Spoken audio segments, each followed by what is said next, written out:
This is the Misdirected Mark Podcast, a podcast about gaming, game mastering, and entertaining you, our listeners. We are explicit, you have been warned, and I'd like to thank Mike Willard for letting us use his music on our show. Now let's pick up those mics and get on with this thing. Okay, I'm gonna attack the bandit with my short sword. I'm coming in with my daggers. I am going to hit the bandit leader with my claymore while screaming freedom. Next Braveheart reference. Thanks, man. All right, I'm swinging my sword. I attack with my dagger and I hit. I'm gonna bash one with my short sword. I'm still swinging my claymore. Oh damn! I got stabbed by a bandit. Then I hit a bandit. I attack and hit again. Oh damn! One of the bandits hit me, but two others missed. I got stabbed twice, but I'm still swinging my sword. I hit one more bandit. Finally, my sword comes down on the bandit. Damn it! I missed. Okay, let's roll initiative for round 377 of the Misdirected Mark Podcast, where we're going to talk about weapon speed as a mechanic. With that, my name is Chris. My name is Phil. And I'm Old Man Logan. Woohoo! Nice opening. Oh, thank you. Every once in a while, Yeah, that's good. good. I find a thing that actually works in some Yeah, I way, liked shape, or it. form. That was good. Bravo. All right. There we go. So, let's get into the one thing first, right? So, one thing, Bob. What is your one thing? My one thing. I kind of need to get cracking on Metatopia prep. Metatopia I have to prep. figure out what I'm taking. 29 days, my and get friend. ready. 29 I have to days. have a call with them about what I'm doing, so I need to get crack-a-lacking. I was gonna say, which games are you taking? Not 100% sure off the top of my head. All right. Depends what happens the next time Chris and I get together, which we have to decide. We should, figure that out. Yeah, you definitely. Yeah. You definitely should. But that's my current. That's coming. That's my current It's issue coming. du jour. See Avi up on the hill with the sword. Like, Yeah. Metatopia is coming. Metatopia's coming.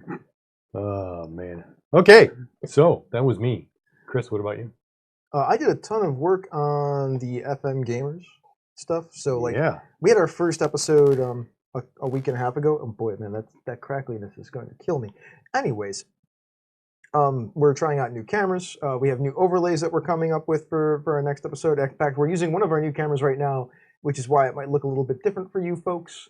I'm still learning the settings and adjusting things as we're playing with them. So yeah, it might be a little bit fish-like. It's a very wide lens. It's got a bit of a curvature to it. But we have some other cameras that we're going to be trying out too. Like, this is a fake GoPro. We're going to actually have a real GoPro that we're going to try out pretty soon too.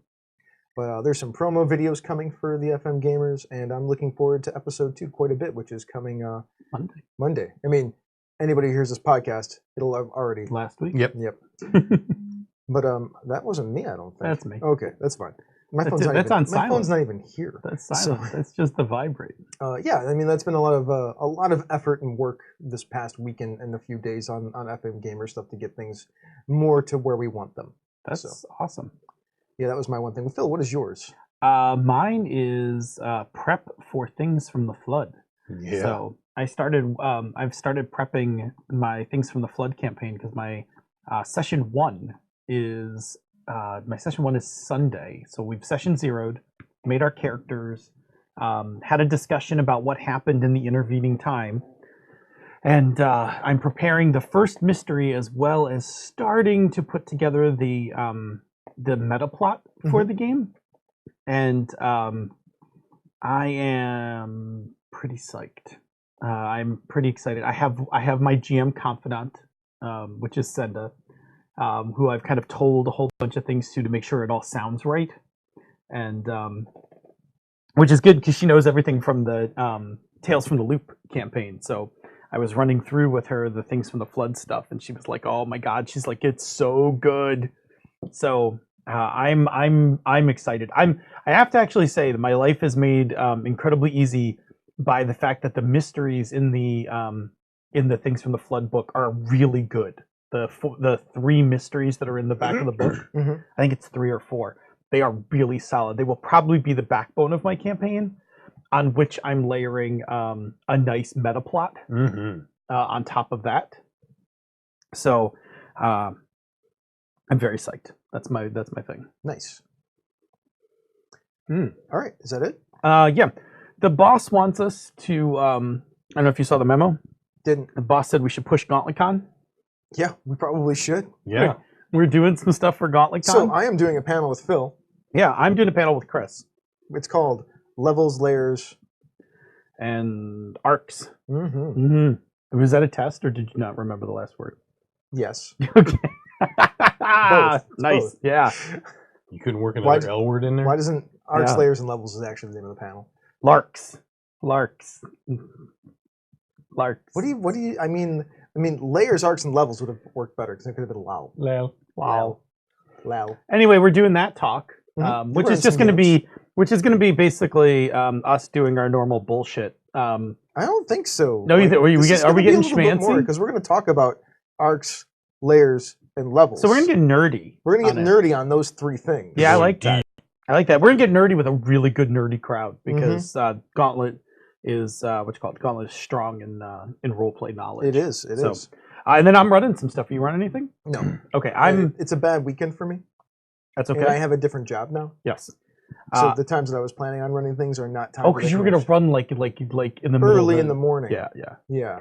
I'm running I'm running one session of Hydro Hackers and one session of Turning Point, and those are filling up pretty well. Actually, I've seen notifications go by. I mean, I keep getting information about GauntletCon. You should really attend if you like to play games online. Like, there's so much good stuff going on. Man, if you like to play games online, like one, you should just be part of the Gauntlet. Yeah. Because if you were part of the Gauntlet, you get to register ahead of everyone else. But two, like this GauntletCon thing, like they do this shit, like they do like 100+ online games a month. They do. So like around the, I'm pretty sure they've got it down. Like around the time zones. Yeah, I'll be looking forward to seeing what they do with their platform now that Google Hangouts is sort of like a corrupted situation. A lot of them are getting Zooms. That's what I figured too. Zoom is a really good platform for this. I've actually thought of buying a Zoom. The for BXP Bicons cast uses Zoom. Yeah. Alloy uses one. I forget the name of it. That's actually pretty nice as well. Actually, I'm pretty sure Misdirected Mark paid for that. So, I mean, I think we have a Zoom. I'd have to ask the chief. Yeah. Don't quote me on that. Ask the bosses. The chief can tell me when he gets back in. Yeah. Oh, StreamYard. StreamYard's the other one. StreamYard? Yeah. I think it's the one Alloy uses. It's actually pretty good. My game brings all the boys and girls to the StreamYard. To the StreamYard. Yeah, no, absolutely. Where's that parody song? Yeah. Get to cracking on that for the patrons, right? Man, that's just too easy almost. I'm sure there could be a parody in there somewhere. Other announcement stuff. I don't know. We didn't write anything in the notes. That's the problem. I know. I'm just trying to think of anything off the top of my head. I know we were supposed to push GauntletCon because Rob was all over us about that. Like, did you not see his angry memo? I didn't get as angry as a memo as Rob. It wasn't an angry memo, was it? I think it was a Slack message, wasn't it? Extremely worded Slack message. Have you ever seen Rob angry? Let me put you. If you ever see Rob angry, like the world's go to ground. There's something wrong. Yeah, like you go. You don't go to ground. You go like, okay, Rob. You give him like a hug. What's or wrong? Something. Yeah. How can we help? I've never want to make it better. He may be the most neutral person. Yes. As far as like emotional. Wow, what was that? That was me. I touched something. I'm sorry. Okay. You had one job. I know. I'm not supposed to touch it. Just one job. Anyway, yeah. Well, this might be a record for our fastest one thing announcement intro ever. Yeah. Anyway, good times. We done? We done? Yeah, moving on. I'm done. Do the thing. Cool. Let's move on to the garage. Oh, I gotta put in a new password. Damn it, because I got it right 2 times in a row. Yeah. Definitely enter a new password. What's the password? Do you want to just whisper it in my ear? I like big dice. Oh, okay, cool. Yeah. I like. It's not 1, 2, 3, 4. Access granted. What kind of an asshole? Or is it only an asshole would have his Quick, password be? change the passcode on my luggage. That is an obscure Spaceball reference. Yeah, it is an obscure Spaceball reference. Senda Spaceballs is a. I feel like Senda probably knows what. Oh, you think so? I mean, we'll find out in a second. Survey says. All right. Cool. Weapon speed? We're going to talk about the speed of weapons. Yeah. So we dared ourselves, once again, in infantile jest, as we are wont to do around this place, to record a topic on weapon speed. Weapon speed. I mean, why not? We did encumbrance. We did grappling. Now it's time for the trifecta. Weapon speed. So let's take a serious look at it, try to understand what's the deal with it, and if it actually functions in games in a way that makes any kind of sense. Right. So let's look at it, Phil. Like, how does this thing work? What problems does it cause? Give us the breakdown. Yeah.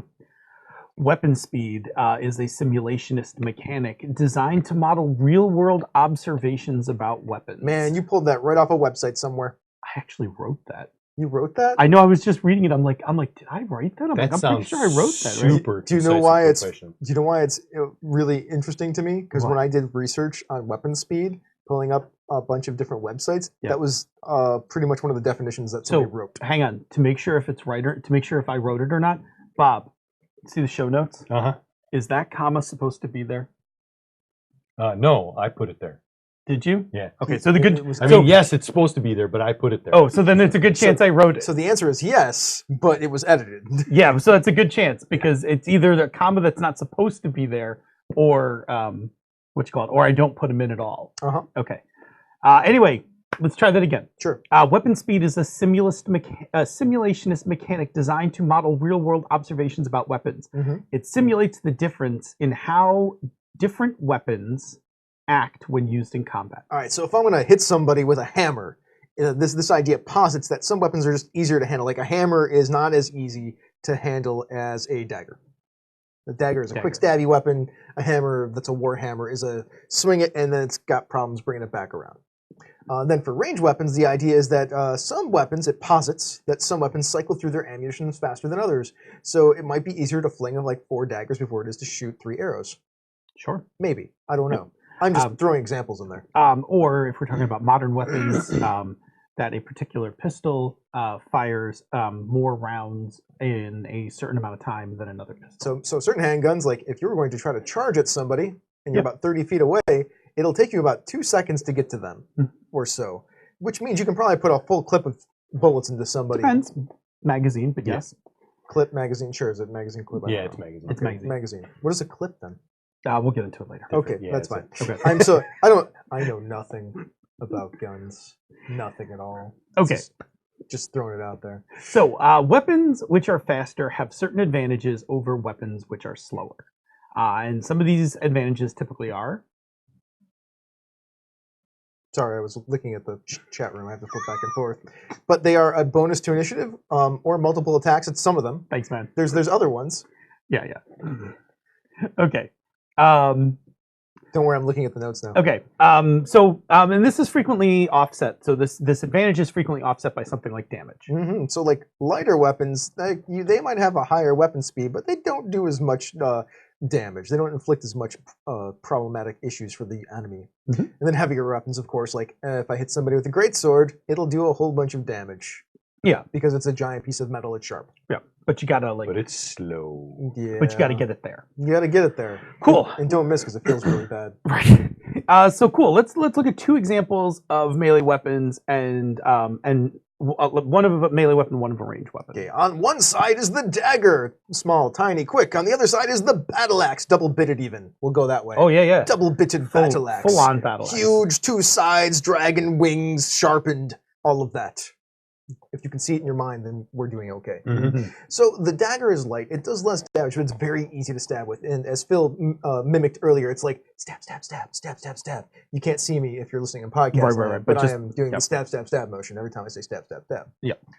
In fact, it says I can make quick stabs with it by moving my arm back and forth. See? It's very, very Stab, big stab, master-like. Yeah. I mean, so some people may be able to wield it better than others. Yes. The battle axe, on the other hand, is very heavy, but it does a ton more damage.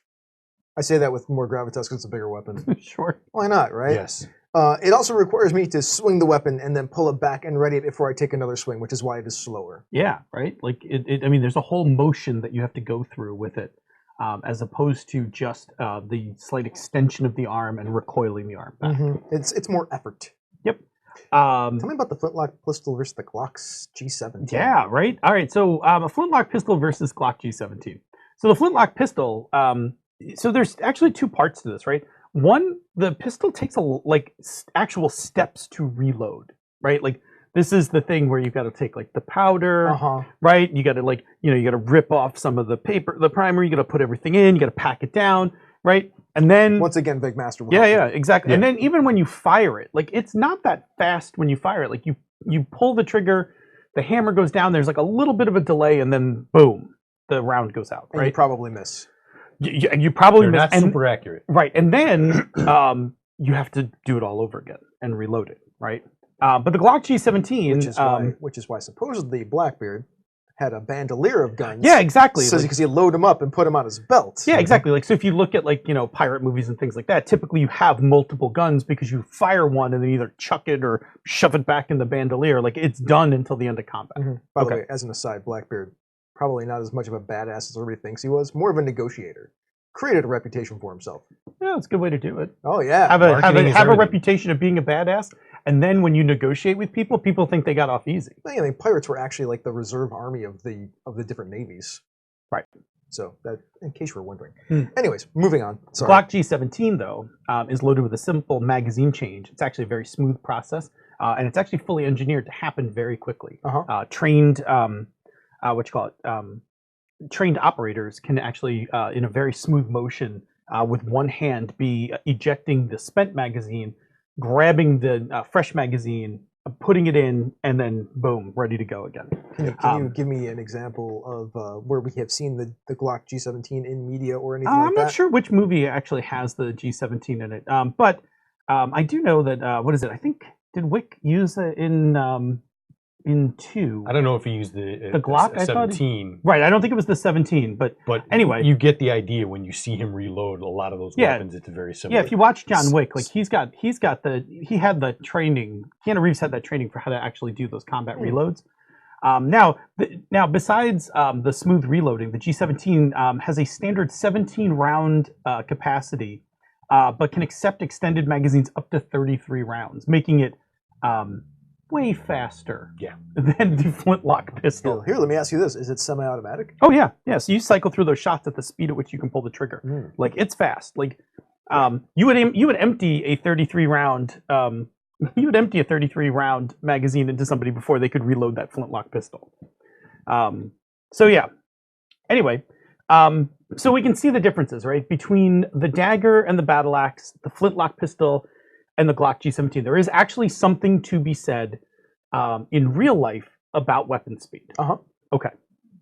So should we now talk about the games? Yeah, games that are using them, right? So we put out a call on Twitter for games that use these mechanics, and we actually got a lot of responses. Yes, we did. But I'm going to be honest with you. Most of the games that people cited were older games that we don't play, and I don't have easy access to because part of my my older portion of my game library is actually in boxes. So we pulled out a few selective games to highlight, but we thank everyone for the dialogue because there was a lot of discussion about different games that we're probably not going to mention all of them.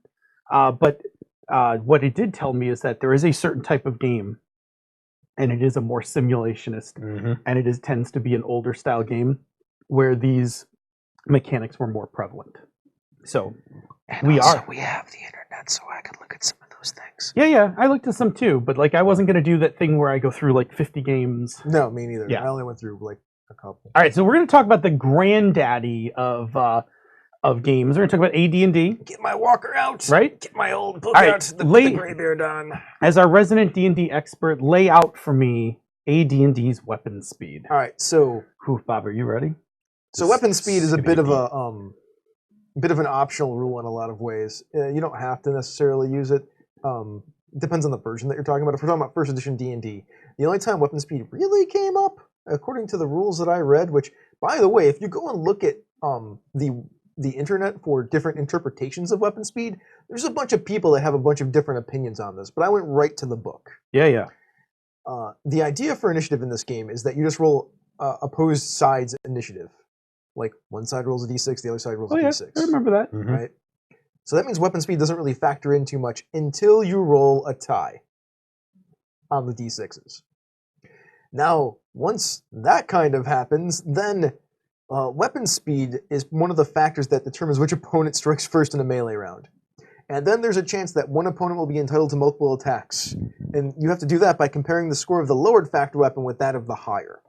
So the idea is that if the difference is at least twice the factor of the lower, or 5 or more factors in any case, the opponent with the lowered factor weapon is entitled to 2 attacks before the opponent with the higher weapon factor is entitled to any attack whatsoever. Let me actually say what that actually means. Wake up. Oh, what? Wake up. Sorry. Wake up! Sorry. Woof. That was a lot of rules So there. what that really means is that if you're using a weapon and its speed factor is much lower, either double or 5 or more, you're going to get 2 attacks. They're going to get 1 attack. Oh. Before you get to attack. They get 2 attacks, then you get an attack. Now, if it's greater than 10, because there are some weapons like the pike. The pike, I believe, has a weapon speed of 13. Yeah. The dagger has a weapon speed of 2. Yep. That means if you have a pike and they have a dagger, you're going to get 2 attacks because it's more than 10. Then the pike will get to attack you, and then in that round, the dagger will get a 3rd attack. All right? So there we go. That's how that works. As far as like only on ties that happens, which is really strange.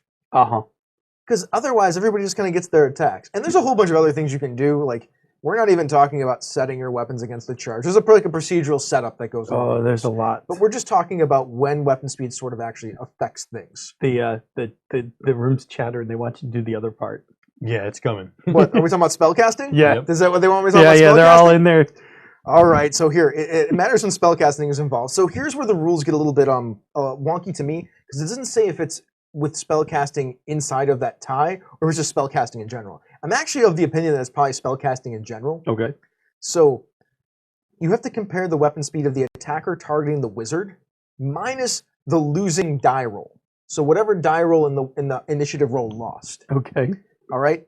With negatives, once you do it's an absolute number. Okay. All right. Yep. Negatives count as positive. Absolute number. Absolute number. And then you compare that number versus the segments of the spell. That's who goes first. The casting segments. Segments are a different mechanic than weapon speed and initiative. Correct. So if you're using a dagger and your losing roll is a 2, you're at 0. You're going to stab the wizard before the wizard casts the spell. If your weapon is a longsword that I believe has like a 5 or a 7, I can't remember offhand, and the losing number was a 3, and that means 7 minus 3 is 4, you have a 4 compared to the wizard who's, let's say they're casting a fireball, which I think the segments are 3 on that. The wizard is going to hit you with the fireball before you stab the wizard. Gotcha. That's how it works. Yep. It sounds, the way it's written is actually way more complicated than it actually is. Well, that's them some Gygaxian. There's some Gygaxian rules there. Yeah. By the way, this is stupid. I don't want to. Stupid, yes. Cumbersome. It's Cumbersome difficult. is a good word for it. Yeah. I'm sure some people out there enjoy this. It's That's not fine. It's not terribly. Honestly, it's not terribly cumbersome.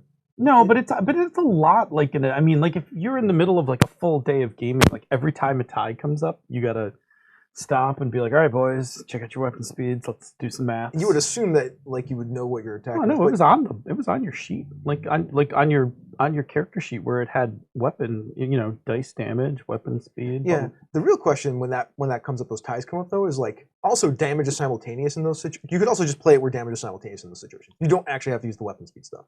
Yeah, I never used weapon speed. Yeah. So Ever. like you can just skip around all this. Yeah. It actually states it right in the book, like, yeah, you could use this stuff. Or you could just be like, everybody hits, everybody does damage, it's all simultaneous. I feel like that's a lot of their war game roots showing. Sure. Oh yeah. Yeah, like that's a lot war gaming. To me, it's just weird because that 2 attack, 1 attack thing, these things, according to the rules as they are written, they only apply when a tie is rolled. When tie rolls.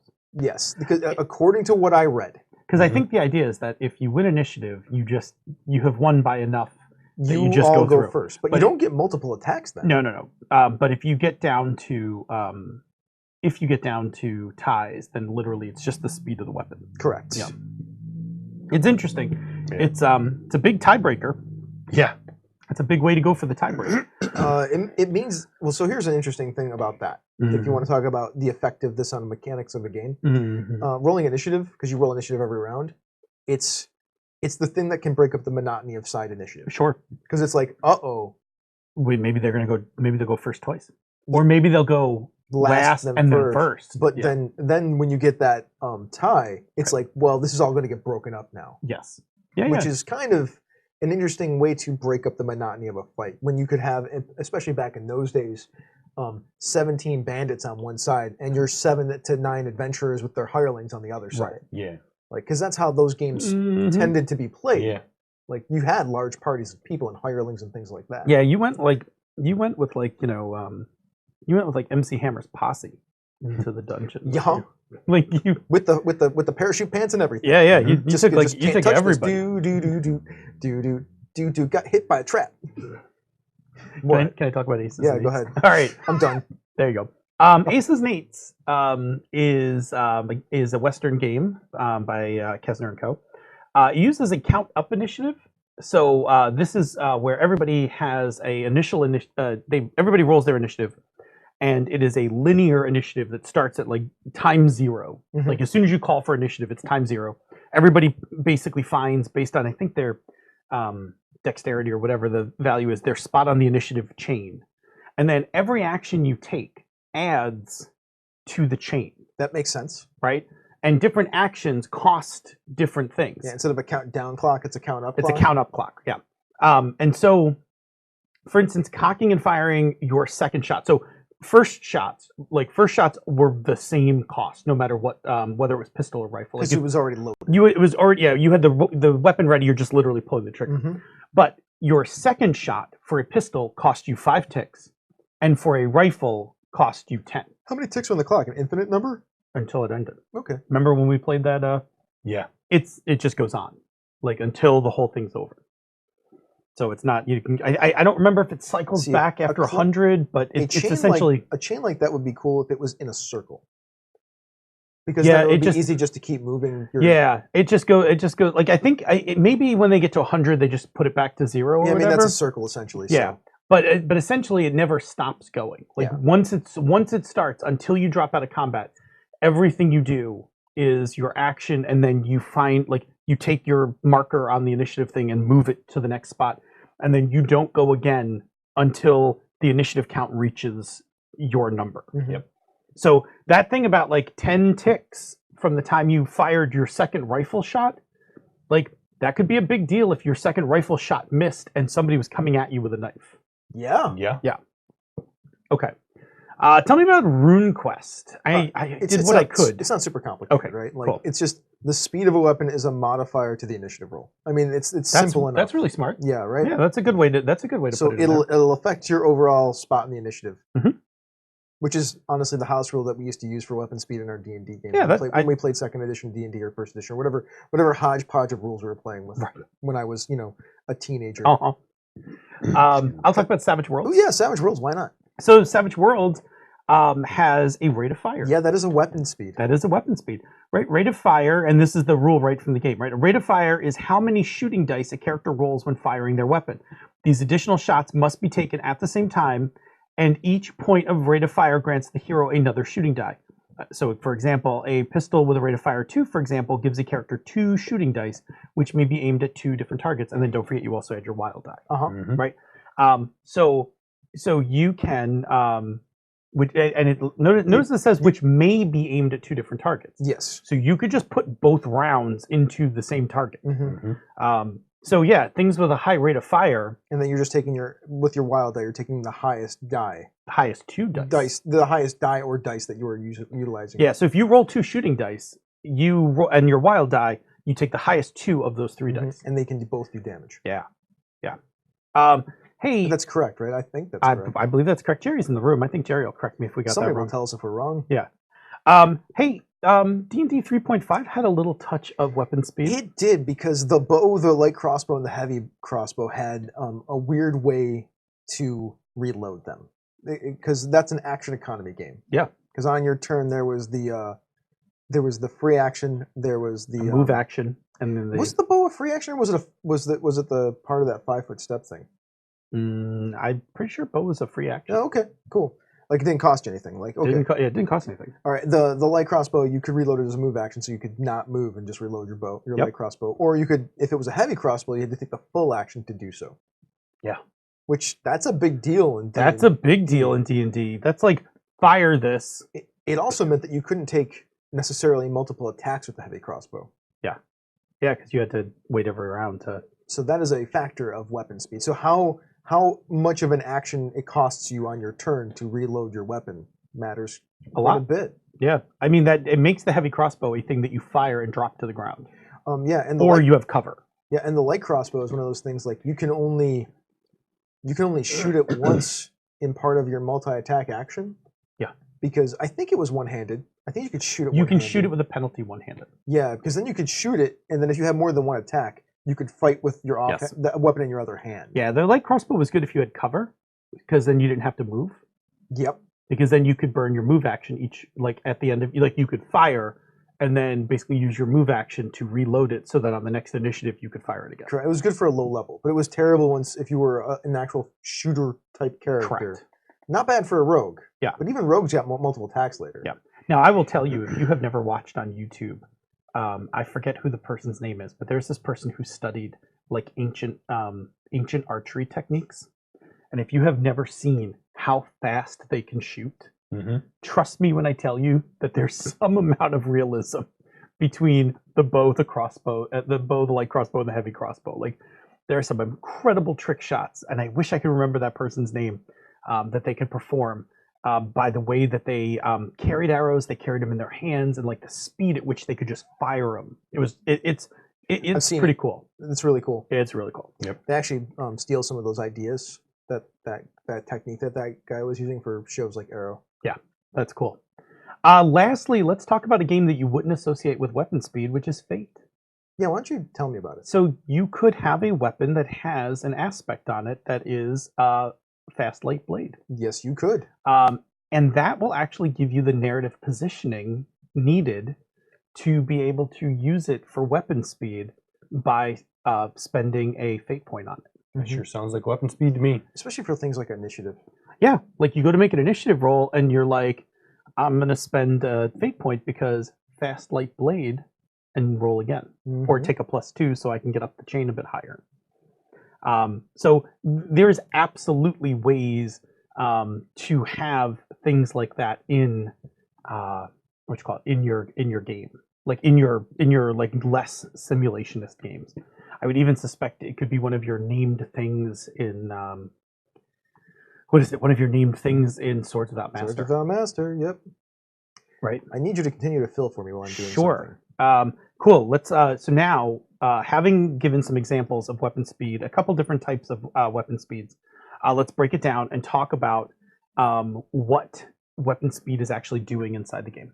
So when we look at weapon speed, there are a few things that are happening, and a lot of this happens at the design level of the game, and less of it actually in play. A lot of the mechanisms we talk about in the garage are things that are actually happening while we're playing, but this one's very much a design thing. So this, so what happens here is that weapons have to get speed factors of some sort, right? And so all the weapons are going to be categorized in terms of speed. And the designer first has to kind of figure out like what's the criteria for measuring speed. So is it like weight and size of the weapon, rate of fire, time to ready and reload the weapon? And when I say ready, I mean melee weapons too, right? Like the time it takes from that swing of the battle axe to bring it back to a usable position to fight again. So all of that has to be figured out.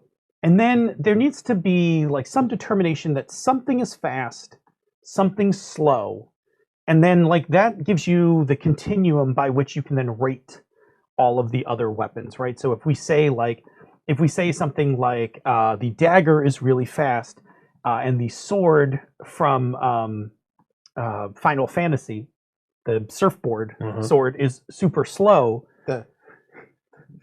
right? The Sir Sword. Sure, why not? Yeah. So if we say that's super slow, then what we can do is we can look at all the other weapons and we can be like, are they more like the dagger or more like the giant ass sword? And we can place them on that range. Okay, then having done that, we then need to pick a mechanism that correlates weapon speed into some part of the combat mechanics. And we have a few routes we can go based on some of the examples that we showed, right? So one of them is multiple attacks. Yes. Weapons that are faster may be able to get off multiple attacks, multiple rounds, things like that, than weapons that are slower. There's also the change in initiative. Yeah, we could change the initiative, right? So faster weapons act more quickly, right? That's the rune quest. Yeah, exactly. Go faster in the initiative chain. Or you could reload or ready. So a weapon once used requires some amount of time or actions or resources to reload the weapon. Yep. There was a GURPS had a ready mechanic. Man versus Man supplement in GURPS had a ready mechanic for the time it took to ready a melee weapon back into fighting position. All right, cool. So once we know that, then the weapon is given its factor. So whether it's a plus to initiative, whatever it is. whatever we decided on. Right, and so all of that is cooked into the rules. The designer does all of that in the designing of the game, and then when the weapon's used in combat, the weapon factor engages the combat mechanics. Yeah, like the initiative, whatever the order mechanic is for that, or whatever it is. Exactly right. Whatever you picked for the mechanic, and whatever you like, however you do it. So you want to talk about experience? Sure. What the hell would you do this for? I mean, it can make combat feel more realistic. It can. It really can. It is a simulationist mechanic. There's another thing, though. I think this is the more the thing that we really are kind of getting into is that there are many more tactical decisions that a player has to make. Then, Absolutely. what weapon do you want to use? Like, how is that going to affect my play style? The kind of character that I want to, the way I want to engage in combat when I'm fighting. It's a big deal. Yeah, absolutely. Yeah, I mean, it gives you a lot of choices about who you want to be and what things you might need to take to support that. Like if I want the big battle axe, I may need to be prepared to take a few hits along the way. Yeah, and also be prepared to have big hits and big misses. Yes, exactly. Yeah, like I may not hit often, but when I do, like the thing will slide apart in chunks. And if I want to just like play on my phone for part of the game, like roll, pick up my phone again. Yeah, that was my turn. I'm gonna hit this one with battle axe. Roll. Right. Did I hit? Yeah. Cool. Yep. 37 damage. Exactly. It explodes in a bunch of gory bits. Yes. Yep. What else does it do? Well, I think it ties together, right? Yeah, it also it's the fighting style. Yeah. It does give you the ability to have a fighting style. Yeah. So if you are the big fighter with the axe, and you're like, well, I'm going to take a few more hits, then maybe I'm going to want to wear some armor. Some good armor. Yeah. That's probably a thing that I'll want, or get some abilities or feats or whatever to withstand that damage. Yeah, maybe I want an edge that helps me or hit more often when I actually do swing. Yeah, or do more damage so that maybe I'm slow, but when I hit, I really hit. Or maybe it's the other way around. Maybe it's that I'm using a light, fast weapon, and I want to take some feats, whatever it is in the game, to do a little more damage because I have to use a lighter weapon. That. Right? Like. Maybe that's the thing I'm looking for. Maybe I'm looking for something like bleeding damage. Damage over time. Damage over time, right, exactly. Poisons. Yeah. So, I mean, these are the things that having, like, that when weapon speed is present in your game, these are the things that kind of let you, these are the options they create for you. And like we said, like we've always said, when you have choices in games, right? Those are always good things. They are. Yeah, like choices, players like choices. As long as they're meaningful and they're not too complex. Yeah. Indeed. Which I might make the argument that weapon speed in first edition AD&D is a little too complex. That one is, but you can, I mean, this is a mechanic that could evolve nicely. Yeah, although, strange enough, after reading it a few times and like rocking it, I'm like, it's not as complex as I thought it was. It's not, but it reads like everything else in AD&D, like it reads like it's way more complicated than it really is. Like a science journal? Right. About a game? Somebody liked fancy words. Somebody liked fancy words. Yep. So this thing, it also ties into the narrative, giving us some description on how the character is performing their actions in combat. It gives us some beat structure and ideology for how they fight. Yeah, it gives us some narrative positioning as well. That too. Right? Like, I mean, for instance, on a 6-, if my dagger guy is at the edge of a cliff, I might be like, oh yeah, fine, you miss, whatever, take damage. But if my fighter guy with his big ass axe misses, I might be like, well, that swing like carries you over the edge of the cliff, defy danger. Right? Because the narrative positioning's there for, you took this big meaty swing, you missed, and now you're off balance. Yep, and the bad guy puts a shoulder into you. Yeah, exactly. Right. So there is narrative positioning that you can pull like from the descriptions based on these weapon speeds. Absolutely. Which we like. So is that it for now? Yeah, that's our breakdown of weapon speed. We're going to check into the chat room, see what's going on. But first, roll a random die. One of us is going to talk about another show in the Misdirected Mark Network, and we're going to go 1, 2, 3, 4, 5, 6. And we are rolling a... It's me. Bone, Stone, and Obsidian. Wayne and Robert take a monthly deep dives into the Dark Sun setting and discuss it across all editions of D&D. Why is it so hot in Athos? Why is it so hot in Athos? What happens in The sun Athos beats down. stays. The sun in beats down. Sun beats down. Where's the Forbidden Desert Version of- Dark Oh, that Sun would be Athos? that would be Yes. badass. So instead of like Or uncovering, the Athos version of Forbidden Desert. Sure. Since we're in the break section for a second, Martin Ralia posted what is arguably the greatest game of Forbidden Island that has ever been played. Yeah. yeah, He takes a picture and he's like, "We made it to the last round of Forbidden Island before we won." He shows the board. It is simply Fool's Landing. The With- last tile. They drew Fool's Landing as the last tile sunk into the. It is just three. It's 3 tokens standing on Fool's Landing, and there's nothing else on the table. man, And they got the helicopter. nice, Yeah. So cheers, Martin Ralia. very Yeah. cool. Anything in the chat room, Bob? Yeah, Ange had a comment. What if you factored in the characters' animations before using their weapon into the weapon speed? So like you see in the anime when they have a funky animation before they can do the thing. Oh yeah, charging. make it- That's like a charge up. Like a charger. Take a Yeah. full round action, charging up, or it's a 3-speed. Yeah. This is a 3-speed animation. yeah. So you have to Charge actually up. animate for 3 beats Yeah. before. This is a 7-speed animation. Or if you're playing Dragon Ball, Hadouken, yeah, or you play whatever. like Dragon Ball Z. Like there's a 20 round right. Round 6. What are you guys doing? Well, that's Still the aces- charging up. That's the Aces and Ace thing. Right. Well, Yeah. you're gonna throw a spirit bomb. You're gonna go over here that costs 70.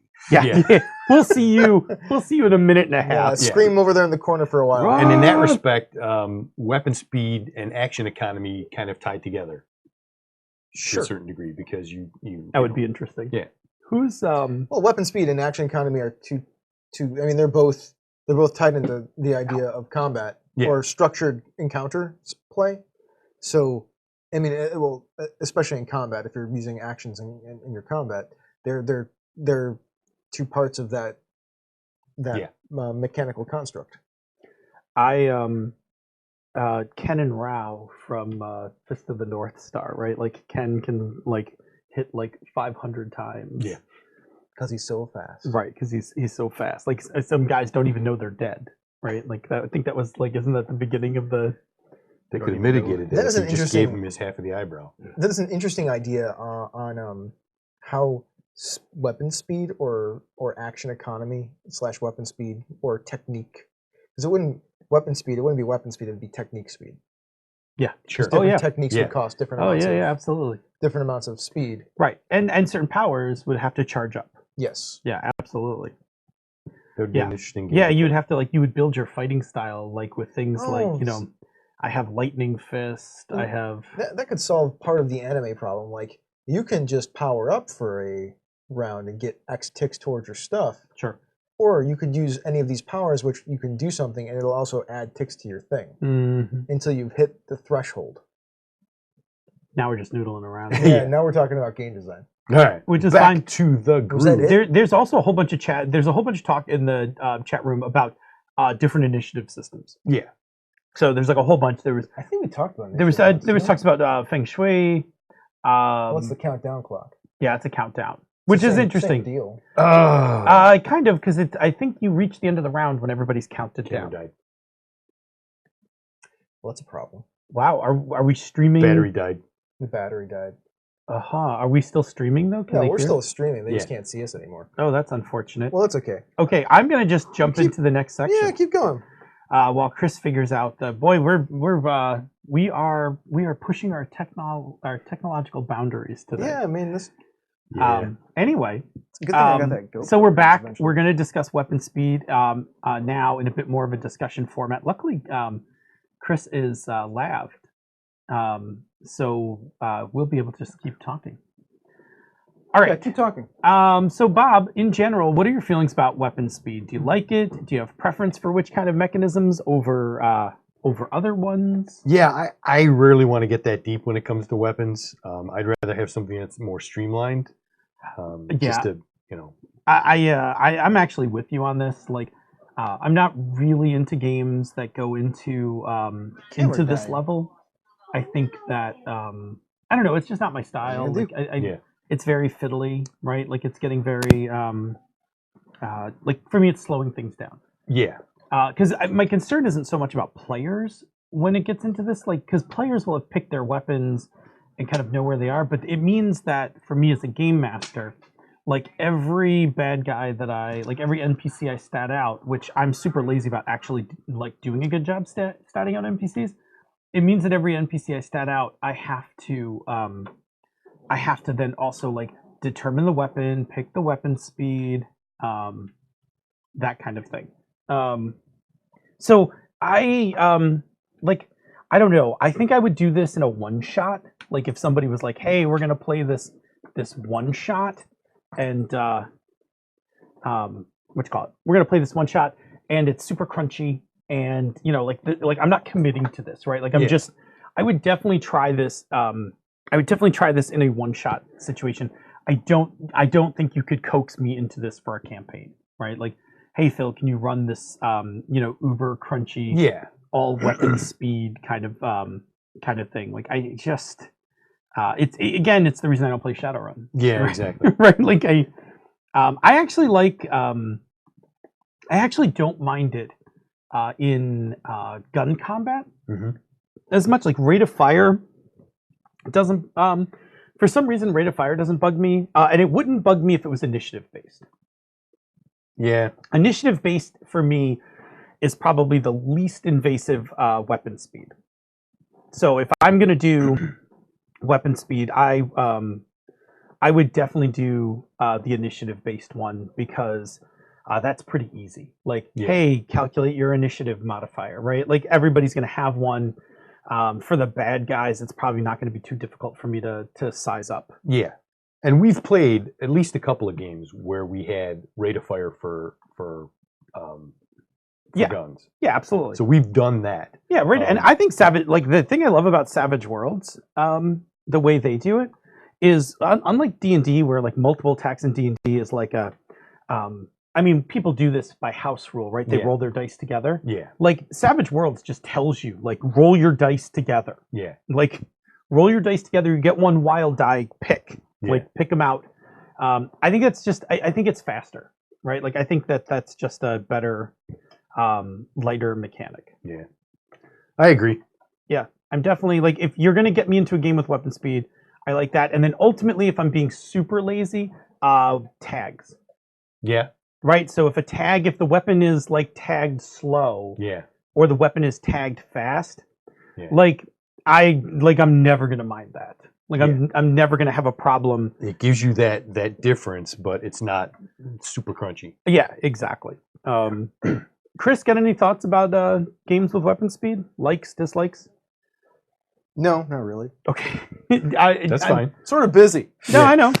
You look like you were sort of wrapping up. I am sort of wrapping. That up. was like an emergency camera switch in mid show. I got a few tricks at my sleeve. Hats off to you. Hats off to OBS for not crashing. For not crashing because you swapped out the camera in the middle of a stream. It's not quite fixed yet, but that's good enough for now, I suppose. It's not quite where it needs to be. Okay. Hey, Phil. I could use a hand like a hand. What are some things that bug you about weapon speed, or reasons that you wouldn't use it in a game? So I think the thing that bugs me about weapon speed is, and this is a design thing, if you're not careful when you are designing your weapons.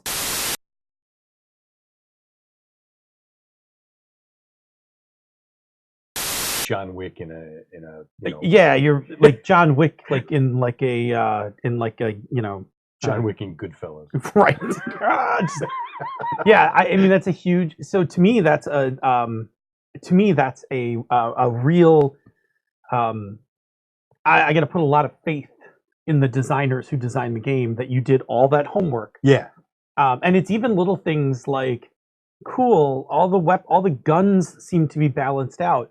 But you didn't adjust the weapon speed for ammunition type, and now somebody's like, cool, I'm using high explosive rounds, and if I use it with this semi-automatic weapon, and I pick up an extra damage die for each high explosive round, plus the average of these weapon die, I actually do more damage than this gun, and therefore this is a tactically much stronger combination. There's a lot of work on the front end.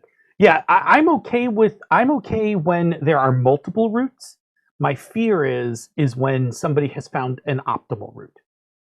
Like there's a thing like this happens in games where because you don't want it just to be the one thing that's better than everything else. Right, Yeah, and it's then like the and then it D&D doesn't splat book problem. right. It doesn't make Vow poverty.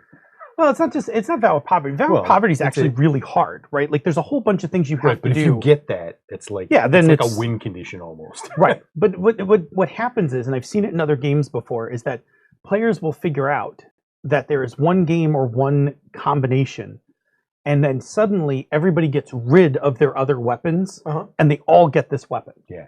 Now all of the differences in party makeup and flavor and everything are all gone, and it's this homogenous. Right, because they're like, no, it's foolish. You shouldn't get any other pistol than this pistol. Well, yeah, because that's bad design. Well, it's either bad design or somebody like missed the thing. Yeah, and that's where I think that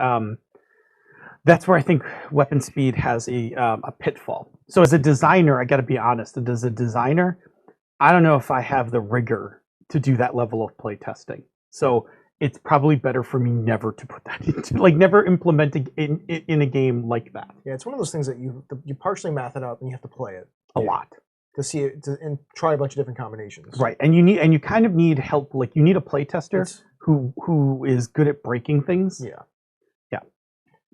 I agree. The other thing that will bug me about weapon speed is latency. So when we talk about the RuneQuest weapon speed, where it affects the initiative roll, that's low latency for me, right? Like that's really cool. You're using your long sword, you're rolling this minus this, whatever. The AD&D one had that's way it's not, you're right. It's not a lot, but it's going to add a layer of latency every time there's a tie, and those are D6s, not D20s. So it's going to happen a lot more. Yep. Statistically, ties are more common. In second edition, I believe it was D10s instead of D6s. That's a little better. Yeah. We played that shit wrong. Man, dude, I'll be honest. I played D&D wrong all the way through till third edition. It wasn't until third edition did I actually sit down, read the entire rule book, and be like, cool, I'm going to run this game as written. Yeah. In the D&D days as a kid, I learned from the guy whose house I lived in. I don't know where he learned it from. Yeah, he may have learned it from another guy. He may have learned it all wrong. Yep. I learned D&D from him, and then I taught my friends what I had learned. Plus we were playing basic mixed with AD&D. There was nothing right about any of my D&D games until 2000. The only thing right about it is it was fun. Oh, it was totally fun. I was pretty well read as a kid, and I couldn't understand. I had a hard time parsing the book.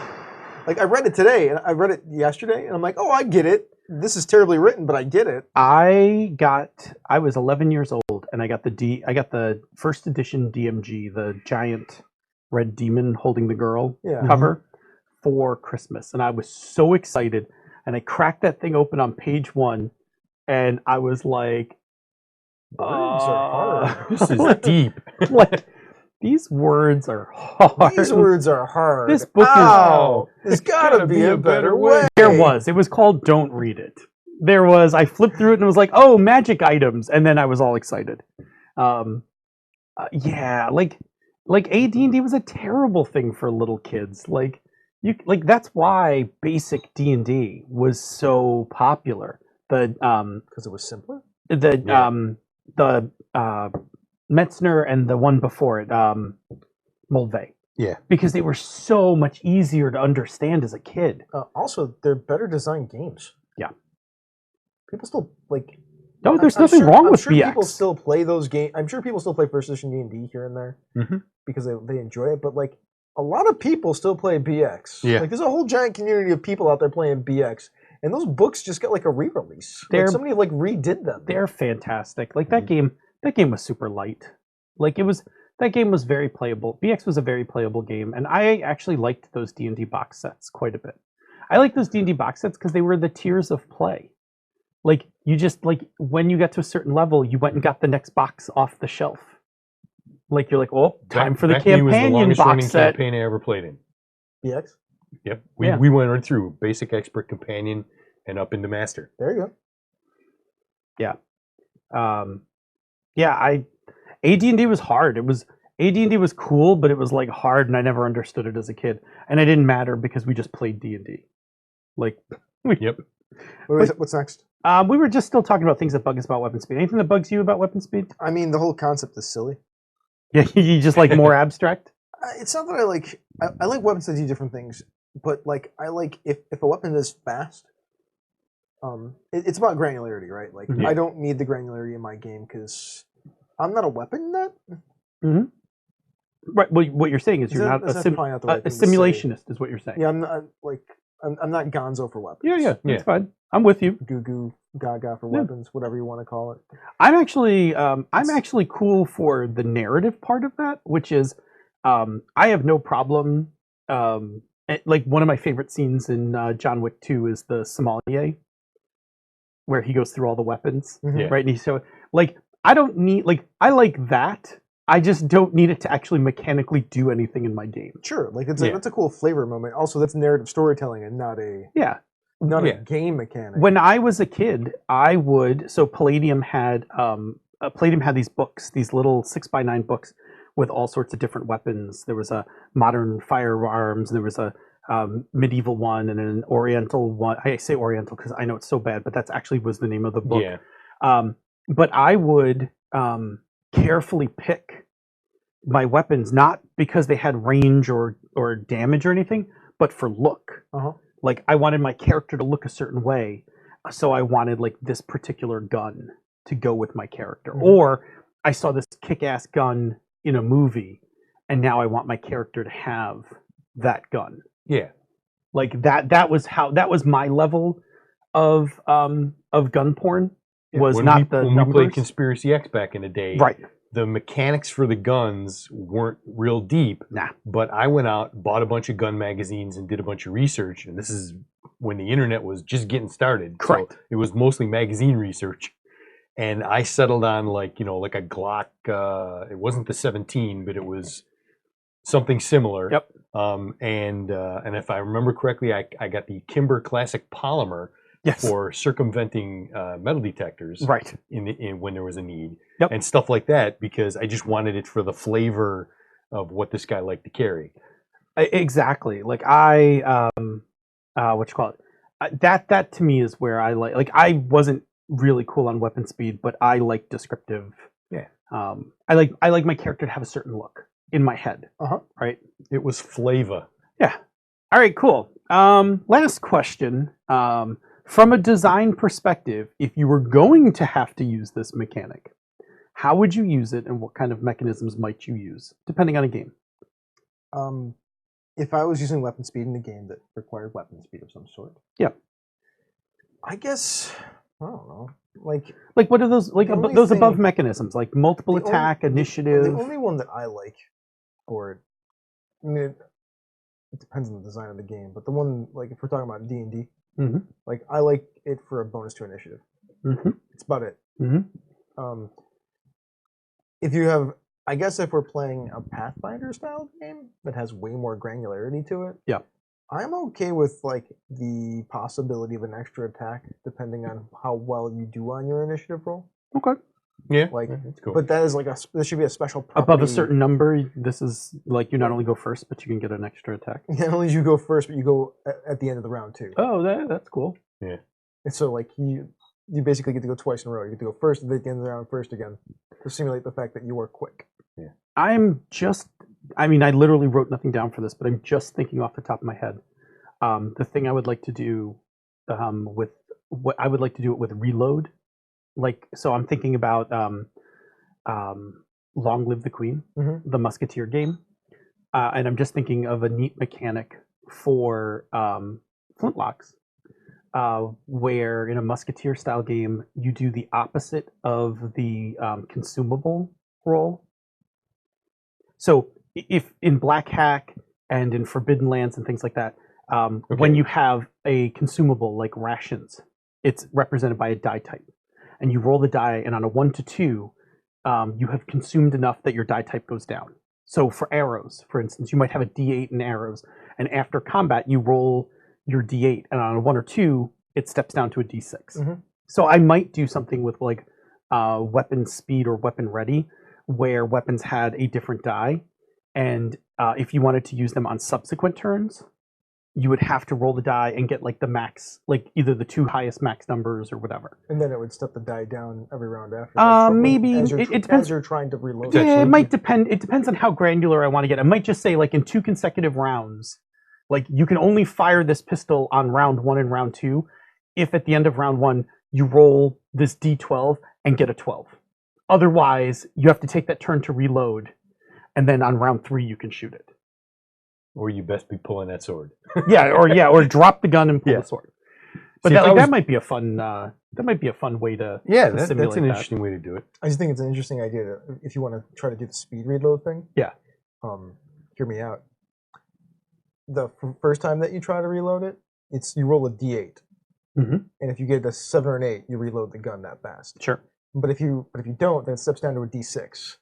Sure. And then if you roll a 5 or 6, you reload it, and then it steps down to a D4. Yeah, so I might for different guns calibrate those a little lower, but maybe I start at a D6, go to a D4, and then like you just get it or something. Like I mean, eventually when the D4 is gone, like if you fail on the D4, then the next round is just reloaded. Yeah, like something. Yeah, so something like that. Yeah. Absolutely. And if you really want to be a bastard, you roll a 1, you get like a jam or something. And I mean, you could. if you want to be. But I think something like that would actually be pretty neat, where it's like, hey, normally this weapon recovers at this point in time. Like you can only use the flintlock pistol once during a scene. Mm-hmm. But if you want to try to speed load it in the middle of combat, it's a D12. Right? It's a D. What? Yeah, exactly. It's And a D whatever. It keeps stepping down until you actually reload it because you're trying to load it quick. Yeah. Exactly. Yeah, it's an interesting. And then idea. you could do things like if you have a certain advantage or something like that, it starts with a slower die. Like maybe you have fast reloader. Yeah. Right. Like suddenly that sounds actually right. Suddenly that sounds, you keep that in the back of your pocket. Yeah, I'm gonna put that's how you good simulate thing we that recorded moment. this. That's how you simulate that moment in John Wick when the 2 people, him and the other guy, are trying to speed reload. They're going to shoot each other. Yeah. They're both That's empty how at the same time. That's how you simulate that. Yeah. I definitely like that. If I was going to do something with like a more modern design in maybe like an indie kind of space, I would want to try something like tags combined with an effect on initiative, maybe something like that. Which, and honestly, may have actually been done already. Tags are that's the kind of area where I would lean to try first if I was making something. You could do a thing where if you have the tag fast. And you're doing popcorn initiative or whatever, like you always have the choice to go before anyone else who doesn't have fast. Yeah. Right? Like there's at least one game out there that has something similar to that. Yeah, like you can choose not to go. Yeah. But it's like, okay, cool, we're gonna either do popcorn initiative or narrative round the table initiative, but it's like, Bob, your weapon is tagged fast. Do you want to go now? Yeah. Or at any point, since you're the only person with fast, you just say when you want to go. When you want to go. Yeah, that's an interesting way to emulate, use that mechanic. Yeah. Absolutely. Yeah. Cool. Yeah. Cool. Well, that was a little bumpy, but we made it. I mean, the topic was fine. Yeah, the topic was fine. Like, but we like.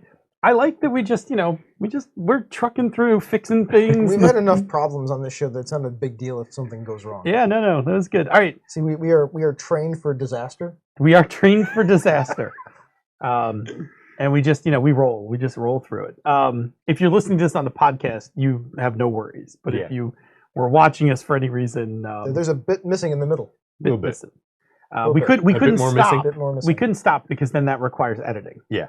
So we just kept going. So cool. That's our take on weapon speed. I'm pretty happy with actually our work on weapon speed. And it was actually, I was a little nervous that was going to be by far the least interesting mechanic between that grappling and encumbrance. In the trio, absolutely. Yes.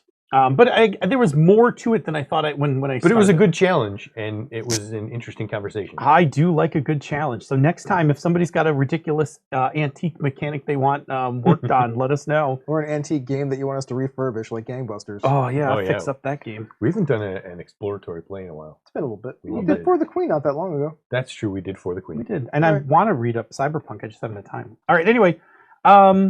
So hopefully we weren't too slow on the topic. I'm leaving. I'm going to the social media depository place, that conversation corner. So it's fall. Yes, it is. Which means that it's fall television. Yes, it is. Which means Phil's not watching anything. I'm just playing Minecraft. Because Phil plays Minecraft and we watch TV. I mean, we clocked it. I play like something like 16 hours of Minecraft a week. You know, I enjoyed Stumptown the first episode, and then after the second episode of Stumptown, which has Colby Smulders, Yeah, I saw that. it's really good. Yeah. Like, I really like I it. want to check it out, but my problem is this is the worst time of year for me consuming media. Why's that? Because all the new fall shows are coming out. So all the stuff that I like to watch that's now coming back for their new season, like the Arrowverse and all that stuff is about to start. Yeah. I've Batwoman also got came up. football on the Mhm. weekends and on Mondays and on Thursdays. Yeah, Bills are 4-1. and That's I've got fine. hockey now, and I'm like, Sabres the don't look Sabres that are bad. interesting. And I'm like, oh, now I have all these things that I want to watch, and I don't have enough time to watch It's- all of them. It's sports season. It's actually. sports season, yes. Sports season in Buffalo. We don't call it fall. We call it sports season. Sports season. That sports season happens after road construction season. Yeah. Correct. It's- And then there's like this weird time between sports season and road construction season that's just like, I don't know what to call it. I don't know what to do. Maybe spring? Yeah, It actually gets a season? It's Yeah. real? something like that. Spring? Yeah. Thank God winter's over? Yeah. That's what it would be called. Thank God winter's over. So Batwoman is pretty fun. Oh, cool. Yeah, I yeah. heard Come she on. got hurt. Is she okay? The actress? I don't know. I didn't hear she got I hurt. thought She I- got hurt during shooting. Doing her stunts. Yeah. Yeah, 'Cause yeah. There's some. I was wondering if she was doing her own stunts for a bit. Well, I mean, even if she isn't doing the full stunts, there's probably like she's probably doing like some of the close work or something. Probably. But I read something about her getting hurt. Like I don't know. I mean, it didn't sound trivial either. Like I hope she's Yeah, okay. she had spinal surgery. Wow. Yeah. right. That hurt, huh? Yeah. Filming which episode? That I don't know. Man. By the way, I like the Batwoman suit. It looks really good. Actually, Oh, I quite enjoy it. thought they did a nice job on Well, there's the What If suit, which I don't like so much it. Mm. from the crossover from last year. But then there's the new suit, which looks way better. And they got a good villain. They got a good story going on. Who's with the that. villain? Her name's Alice. Okay. She is sort of like a Way not to have a secret identity. no, like Alice from Alice in Wonderland. Oh, okay, Alice. gotcha. She's Like, sort of like a Alice. She's the woman down the street. Sorry, she's dressed up like Alice in Wonderland. Alice. Okay, Right, like which is kind of hot. Okay, sorry. yeah, and she's sort of like in between the Mad Hatter, who's a Batman villain, the Riddler, and the Joker. She's got that. Well, that's that cool. Triple vibe going. Yeah, all right. That's So- Yeah. I'm digging. Also, when you find out, I'm gonna spoil something, so just fast forward 15 seconds if you want to hear this. When you find out at the end, which you can guess pretty early, like the Batwoman's character, her sister and her mother died when they were young, but they never found the bodies. It's totally her sister. They did. I saw a thing on Facebook go by that was like they're not wasting any time with the mystery on the No, villain. Like, no, they it's just just- they just her just they just sister. dish that up I'm pretty like, quickly. let's go. It's a family feud. Yeah, that's game. fine. It's really good. It's fine. You don't have to be super. And they're not like going away from the Bruce Wayne thing at all. Like she's right in Wayne Tower. Yep. Cool. Yeah, Bruce Wayne's like in the universe somewhere. I mean, the CW verse doesn't stray away from any of that stuff. Like Superman exists. Yeah. Yeah, no, that's The premise kinda of awesome. the premise of it is that what, like 3 years ago, 3 years ago, Batman, Batman disappeared, left. Yeah, and he hasn't been seen since. And so she took up the mantle to and she Kick found some out. ass in Yeah, Gotham. she discovered that the Yeah. Batcave is a version. One of the Batcaves is under the Wayne Tower. Yep. Oh, of course. Yeah, and Luke Fox. It's Lucius Fox's son. Oh, okay. Yeah. yeah. Ends up being her like tech guy. It's good. It's good stuff. I enjoy it. I'm looking forward to the rest of it. And they're building towards that ridiculous crossover. they're going to do Crisis Crisis on on Infinite Infinite Earth. Earth. So, by the way, Crisis on Infinite Earth, it's 3 parts before Only the break. 3? I thought it was. It's 3 parts before the break. Then they're taking a month break for Christmas and all that stuff. And when Legends premieres, and then and also Arrow. Because Arrow's a shortened starts- season. Yeah, Arrow starts where the Flash starts back up. I think. When Arrow Legends and Flash, I think, are the 2 shows that finish it. So it's 3 episodes, then a break, like for a month, and then 2 episodes to finish it up. And there's a ridiculous amount of crossovers and they brought back characters from other DC shows from the past, like Smallville. It's just It's neat. if you're I a mean, DC fan. So Brandon Routh played Superman in Superman Returns, which is essentially the 3rd movie of the Dick Donner Superman movies. Okay. So they brought him back to play Superman. He looks like Clark. He looks like Christopher Reeves. Nice. In that movie, he worked really hard to portray Christopher Reeves, and they're letting him play Superman, that Superman again. That's cool. So there's like a lot of he plays the Atom in Legends of Tomorrow, but Is he the Kingdom Comes Superman? The costume that he's wearing is a Kingdom Come. it looks like it. Yeah. But he's really the Dick Donner Superman. Okay, because the Kingdom Come Superman is a bad. But does that mean Tom Welling's going to be in it? Yes. Are you serious? And whatever I forget the actress's excited. name I'm so excited. who played Lois from Smallville. Yeah, and they're like pulling no punches on Supergirl either. Like Lex Luthor's in it Sweet. with Yep. I mean the sister is the more important character. Yeah. But Lex is in the show. Yep. So like they have like a if you like DC comics, I know you're not a DC guy. I know you're a Marvel guy. More Marvel guy. If you like the DC universe, like the CW verse, like they go right at it. Like I mean, They've I been give doing them it credit really for. nice. I give DC credit for like maybe don't make movies and just put all your money in in the CW. TV, Yeah, In TV or animated In animation. features, 'cause yeah, those just animated up ones have been good up too. TV budgets. Like, Oh let 'em- yeah, that's the other thing. Kevin Conroy, who has done the voice of Batman in like damn near every animated yeah, Batman there's been, yeah, he's my Batman. he's playing Bruce Wayne in Crisis on Infinite Earths. oh really? Yes, he's playing the Well, live action I got Bruce Wayne. I just got chills. Yes. by the way. And they're bringing in Burt Ward to play freaking Robin. Like old Rob? Yeah, yeah. I was gonna say they're gonna wheel him him in. and Kevin Conroy as the older. Are they gonna put him in the Robin? I don't know. They're hope not going to not. be they're not going to be the Batman. He doesn't have the. I don't 66 think he has the. I don't know. I don't I think he hope doesn't have not. the legs for that. All I know They is need to- Burt Ward's coming in to be Dick Grayson. So Yeah. who's the guy that I'm just blanking on the guy that plays Arrow? We're gonna nerd out about comics Stephen for a Amell. second. So did you know that Stephen Amell has run the American Ninja Warrior course like 3 times and successfully completed it? That's Does not awesome. surprise Like me at all. he's really a At what level though? Like at the not the like he's like the regional level, right? I There's levels, I know there's levels. I don't know what level it was at. but it's but- still pretty cool. Yeah, right. I mean, he does all of his own stunts and things like that. Like he can do the bar thing. There's a thing that he does with the bars where he Oh like, yeah, the bar thing. Yeah, Oh, yeah, that yeah. thing's He could, ridiculous. yeah, he could do it himself. Like that's he was pretty ki- impressive. he just does stuff because he likes to do it, right? Like like he was Casey Jones in the second Teenage Mutant Ninja Turtles movie because his daughter was a Teenage Mutant Ninja Turtles fan. That's pretty good. So and this is like his last season doing Arrow. Yeah, Arrow is actually going to end. Yeah, it's going to be over after the season, and I'm very excited. 'Cause I mean, when that came on TV, I'm like, oh, good. It's like an interesting superhero story. And then he was killing people in the first season. We're like, what is going on? Then you get the whole arc of him like, I should probably mean, stop murdering It people. is a bow. Like Yeah, Yeah. it makes you wonder. you got like less options. He moved into the trick arrows later in the show. It's But like the big punch, like yeah, the big. well, punch. he didn't never No, did look, a. they did do it once, Oh, and that's it made true. sense because they were fighting in a boxing. Oh no! They're fighting like in a boxing training area, and he took an arrow, stuck it on the boxing glove, put it up, and shot him with. I'm like, I mean, at all least right, they made the nod yeah, to it. right. They made the nod. That was their wink, wink. It was yeah. really good. I very much just enjoyed it. just because I looked up the Batwoman thing.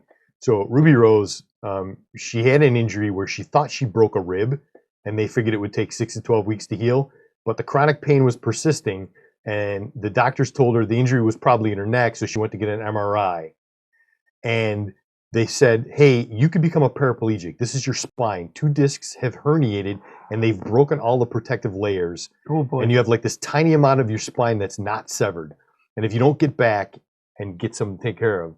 So they went in and they did surgery, and she spent 10 days recovering.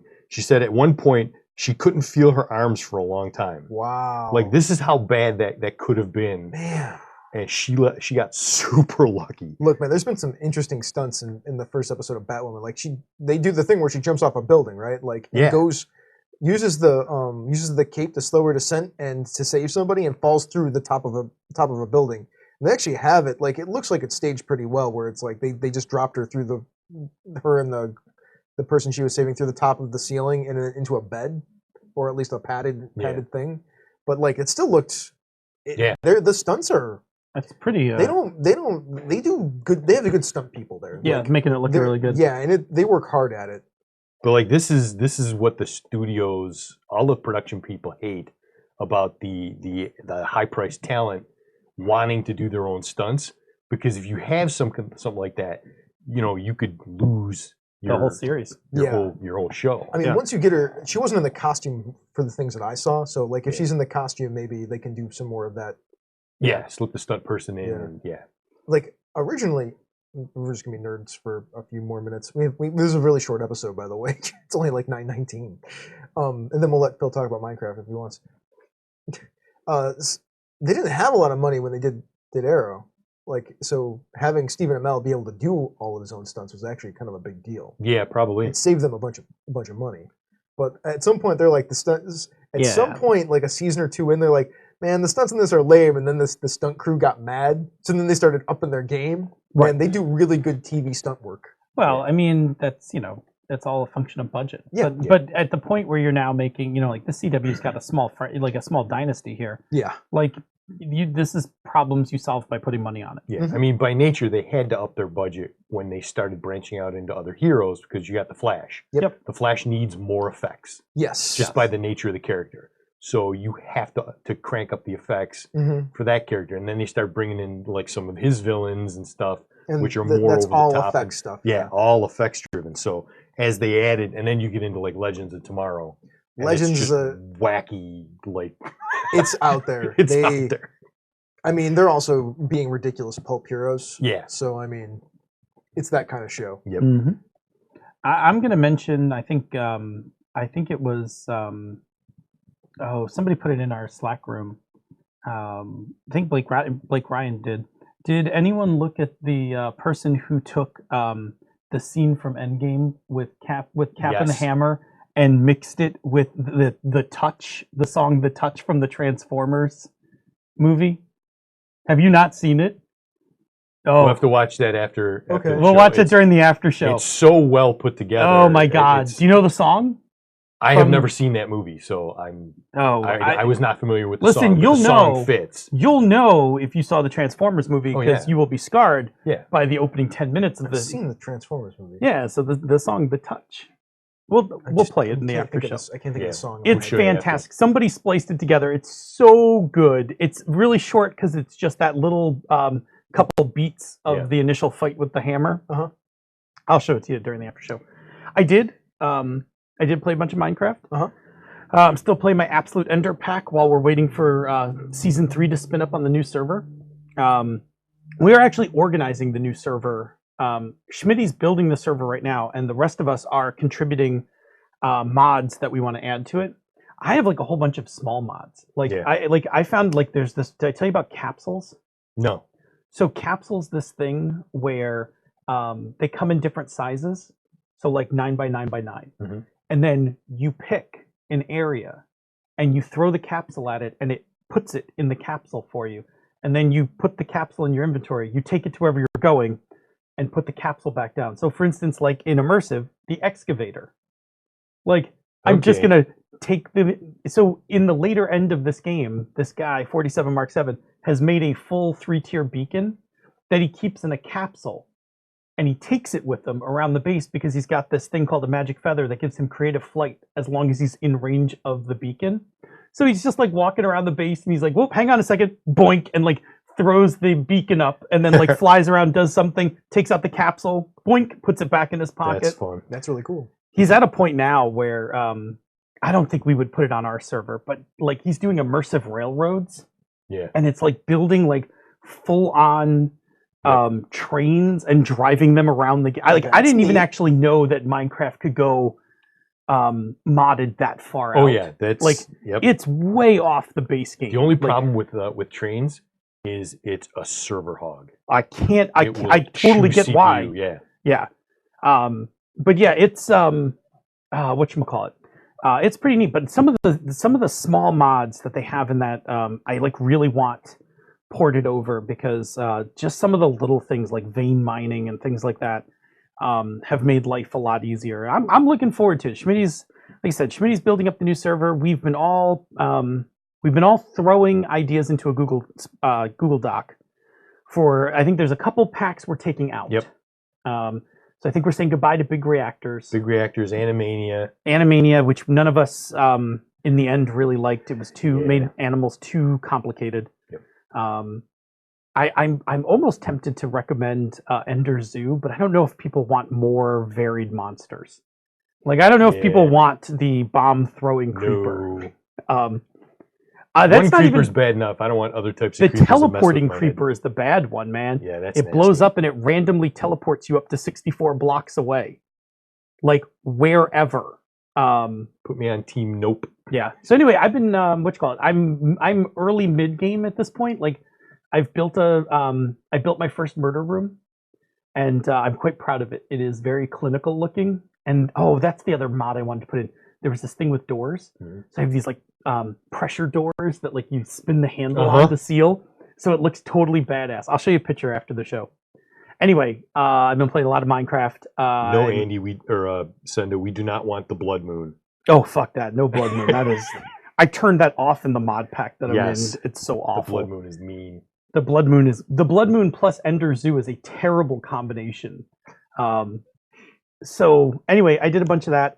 What else? We played Forbidden Lands for our 8th session. That game is showing no signs of stopping.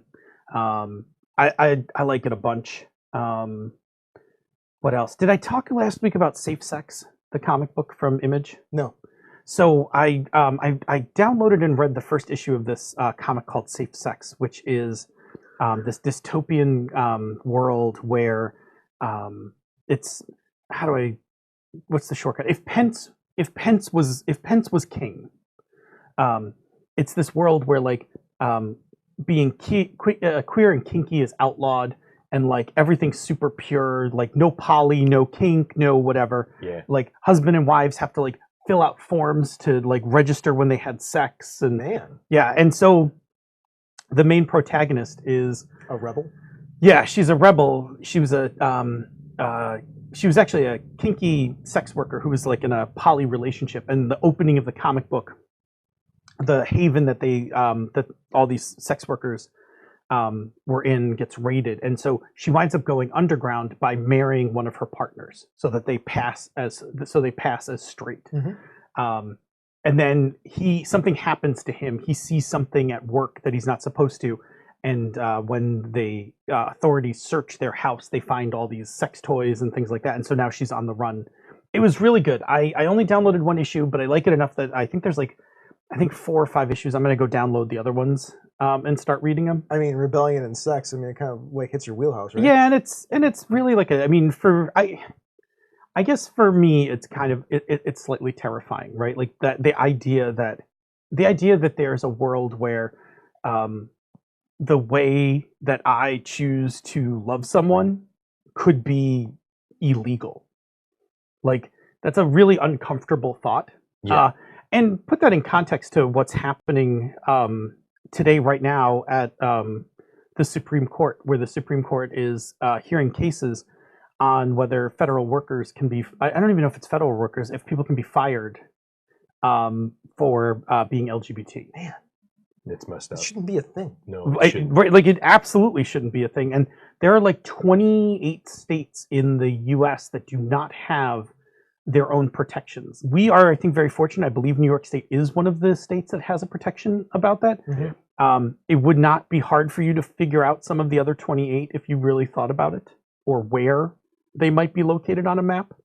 But there are a whole bunch of states where you can just be fired for, being gay, for being queer, for being trans. Like that, it's an absolutely horrible thought. So, and if I saw Facebook correctly, our friend Wen was outside of the Supreme Court today. Nice.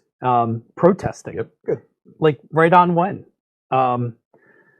So yeah, like it's just like that comic book kind of hit home, because it was like, this is fucking terrifying. Like that, like that could, like that's a thing that somebody wants. Like that's like, I get if you're not into those things, but the idea of like, we would like to make it illegal and persecute people. Ridiculous. Yeah, exactly. So, so anyway, I definitely am going to go get the other issues. I know most arguments generally devolve when you get to the Third Reich, but that is Third Reich-esque. Yeah, it totally is. It totally boggles my mind how people can be upset about something that has absolutely no effect on them whatsoever. It's like, that person wants to do X with that person, and it has no bearing on my life whatsoever. I don't care. As long as you're not hurting anybody. But man, there are just like, They're just people who. Anyway, the comic book. I didn't mean to put a big downer, but like reading the comic book right now has. How's the art? The art's cool. It's not my favorite style, but the style's good. Yeah. Like it's definitely like it's very visual. Like I can see everything, and I will be clear. This comic book is for adults because one page in and you're like, well, now like that's a whole bunch of sex going on. Like not like Sunstone, like where Sunstone was kind of very. No, this is actually like this is right on happening right there on the page, but the style is like a bit more pencil-y, like where Sunstone is fucking glorious. Like the art like, is right. This is like a bit more pencil-y and a little a bit more pencil, like a little rougher. I guess that's the best way I could explain it. Like it's a bit more pencil-y to the style, but I like it. It's just I wouldn't say it's my favorite drawing style. So yeah, I'll be reading more of those. Speaking of comic books in a completely different space, and or at least comic book type shows, Raising Dion on Netflix. Oh man, I remember seeing the preview for this, or the preview or the short or whatever. So this is brilliant. About the kid that's like he's 8 years old and he has superpowers. Right, and he's still a kid. Like but he does kid things. He's a kid. Like it's really about him being a kid, and his mom is trying to deal with the situation. Right, and his superpowers are not trivial. Like no, like he's a super powerful telekinetic. Right, and then he can learn. Then he can teleport. Right, he has no idea how to really control this stuff. Right, I think if I remember correctly from the short, there's like a scene where like his mom or somebody's trying to chase him around, and he keeps teleporting. Oh, man. Like she's trying to get a hold of him, and he teleports to the other room and starts laughing and like run like it's. Yeah, it's he's super, totally an 8-year-old kid. The kids that they get in this show to act are wonderful. And this is Amazon, correct? No, this is on Netflix. Oh, it's on Netflix? Fuck. I was like, oh, I'm not going to be able to watch it because it's on Amazon, but never mind. No, go watch it. It's worth it. I gotta go put that on I highly recommend Raising Dion. I mean, also like, being a straight white guy, like this is an African American centric show. Like it's great for that reason too. Mm-hmm. It's great that there is that kind of media out there for it too, and it's really it's fun to watch. Cool. Hey, entertaining. I just opened my phone because I was going to go flag that show on Netflix, and just found an article on comicbook.com. Original Animaniacs voice cast is returning for reboot. Wow. New Animaniacs. Animaniacs. I remember the day that I finally figured out it's the Warner Brothers and Dot. Their sister Dot. BROS period. The Warner Brothers and Dot. And I was like, are you kidding me? That was like BNS. It's funny. I love the Animaniacs. It came out when I was in college.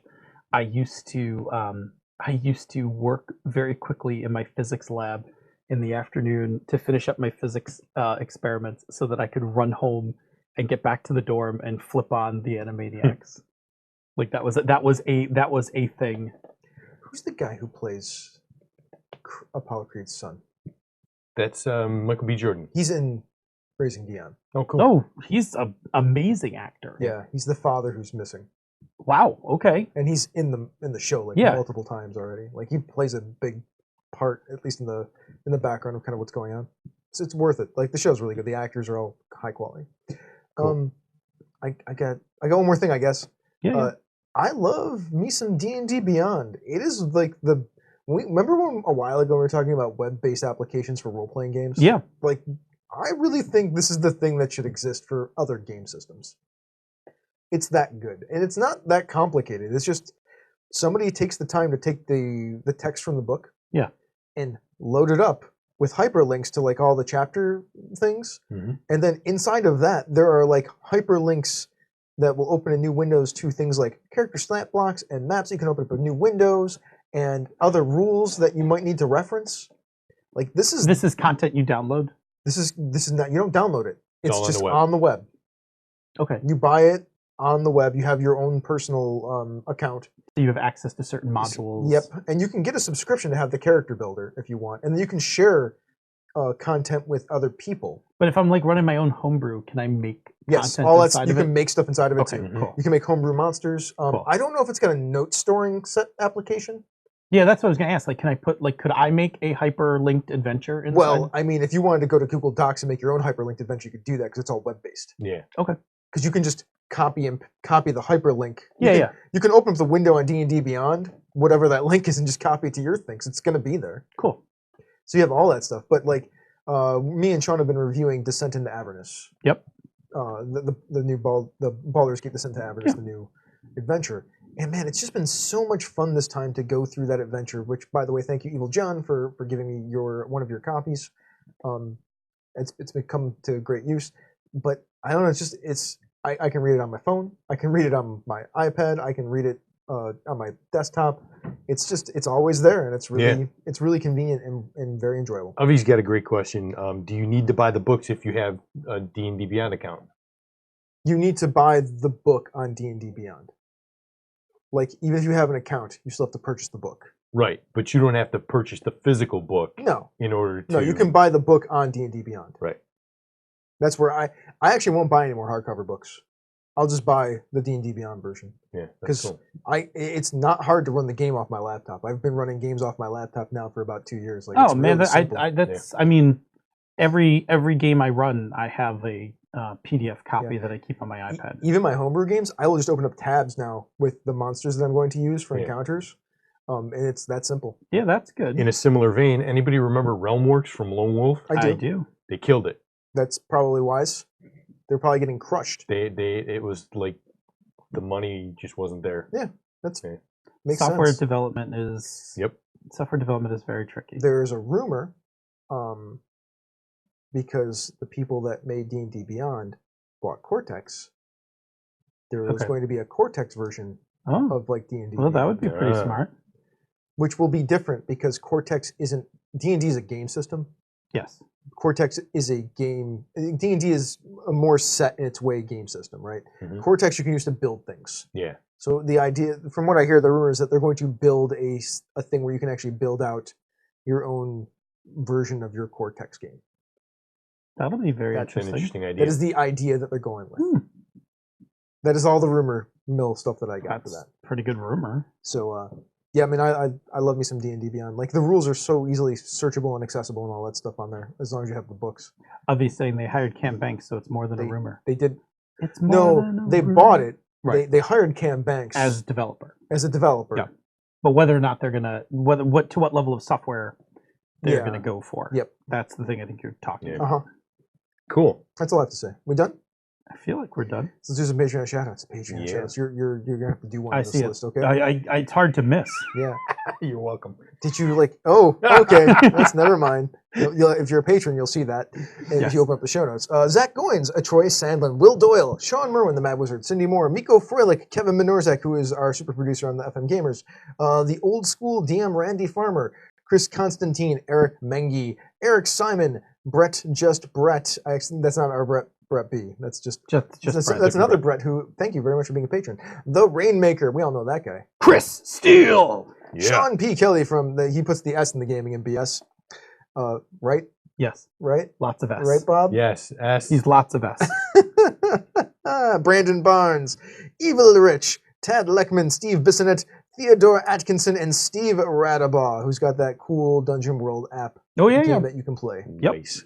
Thank you to everyone for listening tonight. If you are free Tuesday evenings at 8 p.m. Eastern, 6 p.m. the Queen's time, come join us live on Twitch where you can chat with other listeners in our chat room for life and ask us the occasional question. You know, if you can't make it to the live show, check out our podcast each week wherever you get your podcasts. And take a listen to some of those other shows in the Misdirected Mark Network, such as Down with D&D, Bone Stirring Obsidian, which we talked about earlier, Pandas Talking Games, The Gnome Cast, Zhang Yu Hustle, She's a Super Geek, and Bonus Experience. By the way, you can also catch the FM Gamers podcast version these days too.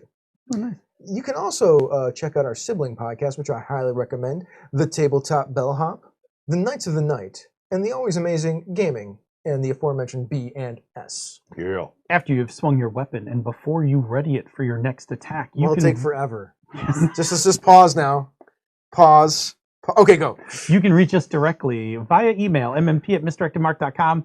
Check out our awesome Facebook group. I just joined. I realized You did. I wasn't a member I know of the because I approved you.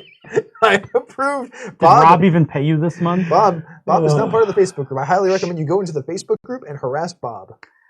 Check out our awesome Twitter accounts. You can find me at DNA Phil, the show, the network at Misdirected Mark. He's at Robert M. Everson. He's at the Light 101. Yeah. Hey, if you like what we do here and on the other shows in the Misdirected Mark Network, you can support our Patreon campaigns. MMP Down with D&D and Pandas Talking Games are at patreon.com/MMP. She's a Super Geek is at patreon.com/SassGeek.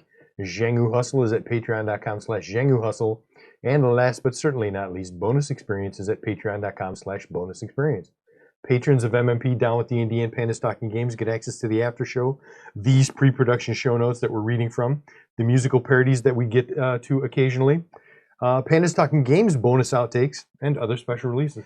And before we get out of here, I just wanted to give one more shout out to our newest show that just premiered on this Twitch channel on Sunday, the BXP Bicons. They are playing Blades in the Dark, and you should check them out. It was actually a really enjoyable first issue, first show, first episode. They played for about 2.5, 3 hours. You can watch it if you are watching on the Twitch channel right now. You can go and check out the other videos. The videos are all in the backlog on the page right now, or go to the YouTube page because we have that too. Sure. But the BXP Bicons is really quite enjoyable. Well, with that, this has been a Misdirected Mark production, which is the media arm of Encoded Designs, and I will say a mic drop. We out!